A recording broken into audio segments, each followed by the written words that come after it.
Kavan Scott, Justina Ireland, Steve Orlando, Jodie Hauser, along with many other talented artists gather to celebrate Life Day as Han Solo runs into some trouble at Black Spire Outpost, making him remember past times he and Chewbacca celebrated the infamous holiday.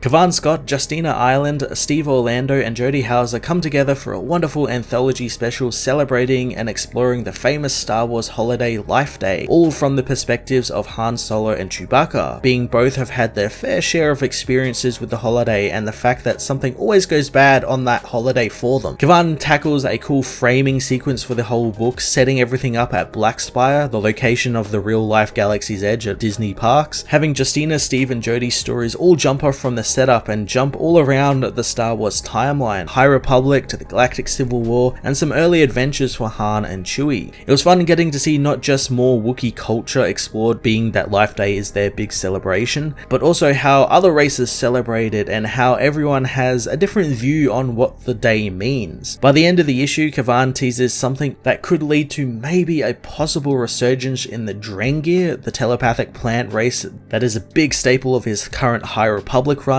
and something I really didn't expect but would be more than welcome to see more of to continue to tie the High Republic aspects into other parts of the timeline within Star Wars. Artists such as Ivan Forelli, George Giante, Paul Fry and Kai Zama all lend their talents to the four stories, complementing each other's styles very well and keeping everything nice and consistent despite jumping around in the timeline a lot. And I like that we got people like George Giante, who is currently drawing the High Republic stuff, to do the High Republic stuff, and Ivan and all that do all the Galactic Republic Han Solo stuff, which they've done before in the past, which is quite neat, and it all just comes together really well. Star Wars Life Day Issue 1 was a very fun one-off anthology story that explored Life Day and how many different people celebrate it and view the holiday, bringing together the various eras of Star Wars history, making for a satisfying, action-packed and brisk read. I'm going to give this issue a 9 out of 10.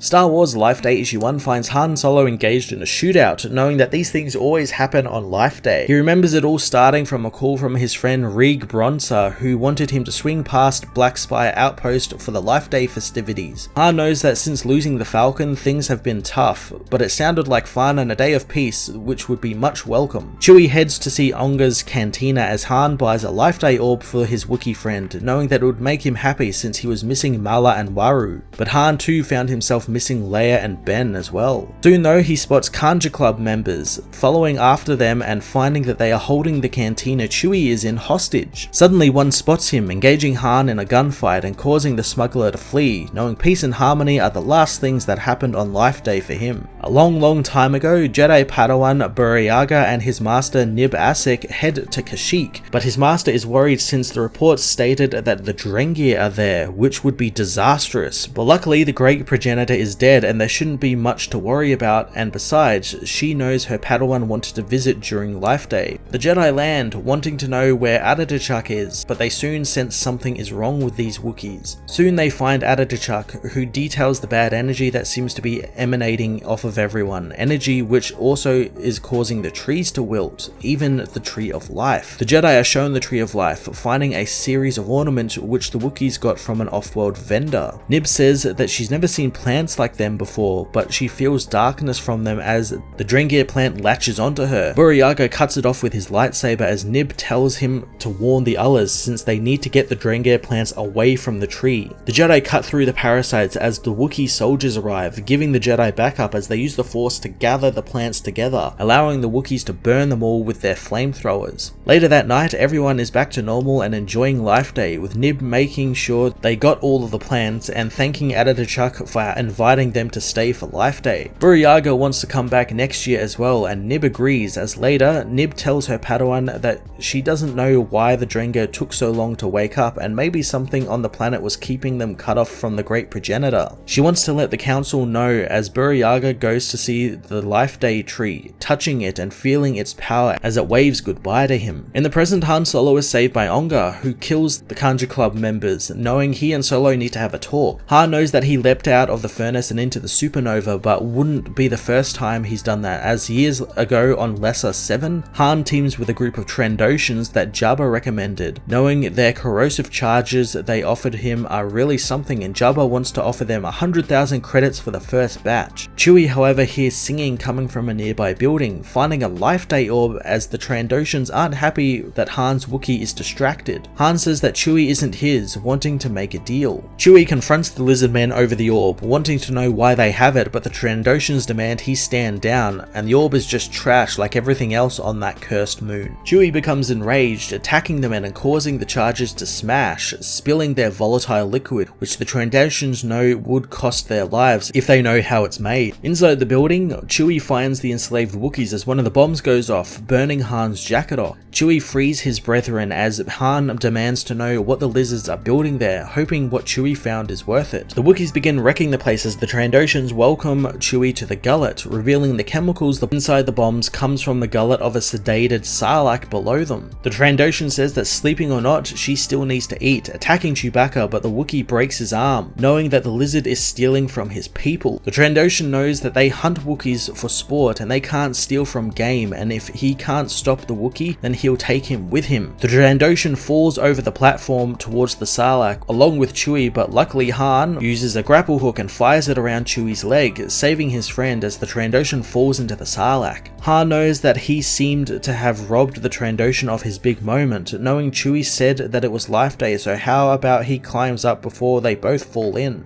Han suddenly falls over the edge but is caught by one of the freed Wookiees. Han is glad that someone is willing to pull their weight around there, as he knows that that's one hell of a way to celebrate the Wookiees' culture. Upset, Han wants to know which one was singing, since that's what's got them into this, as later on the Falcon, Han learns the facility used to belong to the Wookiees and it was used to make medicines, something the Trandoshans really didn't take kindly to. He knows that Jabba would not be happy about going home empty-handed, so the Wookiees give him the last charges for free. Han is happy since the Wookiees got to go back to making their medicine from the Sarlacc, and Jabba gets what he thinks he paid for, while he and Chewie get to keep the money. Chewie isn't happy, so Han decides to give the Wookiees the money, knowing that it's a day to celebrate. In the present, Han tries to tell Oga that he is in on his side, but the bartender reveals that the Arconian friend of Han's is working for Kanjiklub, and the reason why they are being held hostage. Han doesn't think that sounds right, but Oga tells him that Solo has worked with Kanjiklub before betraying them, and now they hold his cantina hostage until someone brings Solo in, which is why he plans on doing that. Han asks where the man's Life Day spirit is, since today isn't about making credits, but Han gets stuck wondering what Life Day is about. Years ago on Kudo, the rebellion hold up in a safe house where 3PO is uncertain how Life Day relates to their current mission. Han says that Chewie is part of their team and it's about morale, which is pretty low at the moment. 3PO knows that the Wookiee's mood has become noticeably more unpleasant since being stationed on the planet, proving Han's answer, which means he hopes the droid can run a few errands for the Wookiee to make him happier. The droid knows they need to stay hidden, as Leia has told them about the ISB agent in town looking for them. Leia knows that their objective there is to find the freedom fighters and give them access to the rebellion, giving their resources and connections to the system, being that they have suffered greatly, first during the Clone Wars and now during the reign of the Empire, and if they can offer them a brighter future, then they will be staying on the mission. Solo demands to know if 3PO knows anything about Life Day, and of course the droid knows a lot. Han tells him that Wookiees celebrate Life Day with shiny round things, and so far the only shiny round thing is the droid's golden head. The droid understands the threat as Han goes to see Chewie, reassuring the Wookiee that the droid should be gone for a while. Later on, C-3PO and R2-D2 head through the markets with the gold droid ranting about Han's words. Soon they find a shop where 3PO wants to go in as R2 hears some singing. Following the song, he finds a group of kids singing as he races back to 3PO, who is buying a Life Day orb,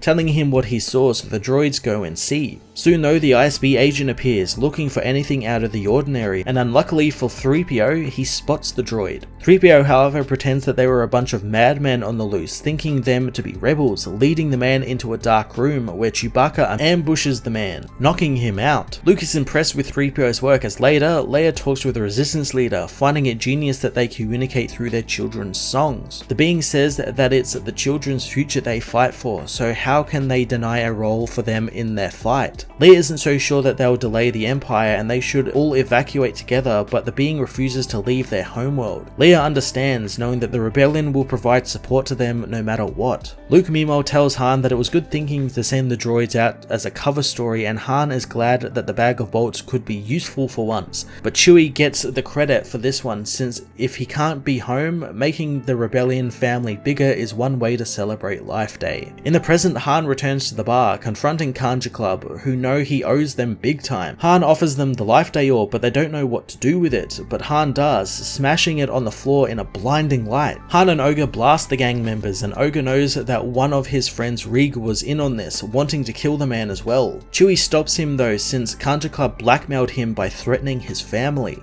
Ogre doesn't really care and will still bust his and Han's head despite it being Life Day. Han knows it is Life Day, which means drinks are on him for everyone. Ogre relents, getting to work pouring drinks as Han hugs Chewie, knowing that he doesn't have the credits for this, but sometimes you just have to kick back with your best pal since it's Life Day. A day Han knows is full of peace and harmony, and what's the worst that can happen here, as the Drengir plant from Kashyyyk above the bar begins to open.